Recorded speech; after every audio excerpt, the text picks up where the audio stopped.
ಒಬ್ಬ ಹುಡುಗ ಸಾಲಿಗೆ ಹೋಗಿದ್ದ, ಸಾವುಕಾರ ಮಾಡಿ ಮನಿ ಕಟ್ಸಿದ್ದ, ಬಾಗಲ್ದಾಗ ನಿಂತಿದ್ದ.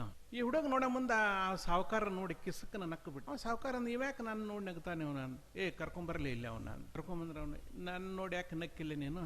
ಏನಿಲ್ರಿ ಸಾವುಕಾರ, ಇಷ್ಟು ದೊಡ್ಡ ಮನಿ ಕಟ್ಸಿರಿ, ನಿಮ್ ಮನೆ ಬಾಗಿಲು ಯಾಕ ಇಟ ಐತಲ್ರಿ, ನೀವು ನೋಡಿ ಇಷ್ಟು ಹತ್ರ ಅದ್ರಿ, ಅಕಸ್ಮಾತ್ ನಾಳೆ ಏನಾರ ಆಗಿ ಒಳಗ ದಡಗ್ನ ಬಿದ್ದು ಸತ್ ಹೋಗಿ ಕೈ ಕಾಲ ಸೆಟದ್ ಬಿಟ್ಟು ಅಂದ್ರ ಈಟ ಬಾಗಲ್ದಾಗ ನಿಮ್ಮನ್ನ ಹೆಂಗ್ ಹೊರಗೆ ತರ್ತಾರ ಅನಿಸ್ತ್ರಿ ನನಗ, ಅದಕ್ಕೆ ನಕ್ಕೆ ಅಂದ.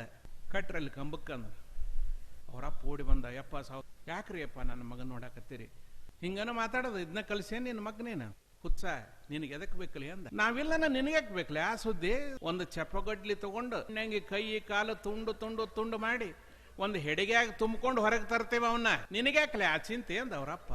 ಇಲ್ಲಿ ಕಟ್ರಲಿ ಇವನ್ನ, ಇವ್ರಪ್ಪ ಇದ್ದನ್ರಿ ಅವ್ನ್ ಸುದ್ದಿ ಹೋತ. ಅವ ಬಂದ, ಯಪ್ಪ ಸಾವುಕಾರ ಯಾಕ್ರಿ ಅಂತ. ಏನ ನೋಡಿ ನಿನ್ನ ಮಗ ಮೊಮ್ಮಗ ಹಿಂಗ್ ಮಾತಾಡ್ತಾರ, ಏನು ಬುದ್ಧಿಗೇಡಿ ಹೇಳಿದ್ರಲ್ಲ ಅಂದ. ನೋಡು ಮನಿ ಎಂತಾದ್ ಕಡಿಸ್ಯಾನ ಸಾವುಕಾರ, ಮಾಡಿ ಮನಿ ಸಾಗವಾನಿ ಕಟ್ಟಿಗಿದ, ತ್ರಾಸ ಹಾಕ್ಬೇಕು, ಬಡ ಬಡ ಚಿಮಣಿಯನ್ನು ಹೋಗಿ ಬೆಂಕಿ ಹಚ್ಚಿಬಿಟ್ರೆ ಒಳಗ ಸುಟ್ಟು ಹೋಗಿಬಿಡ್ತಾನ.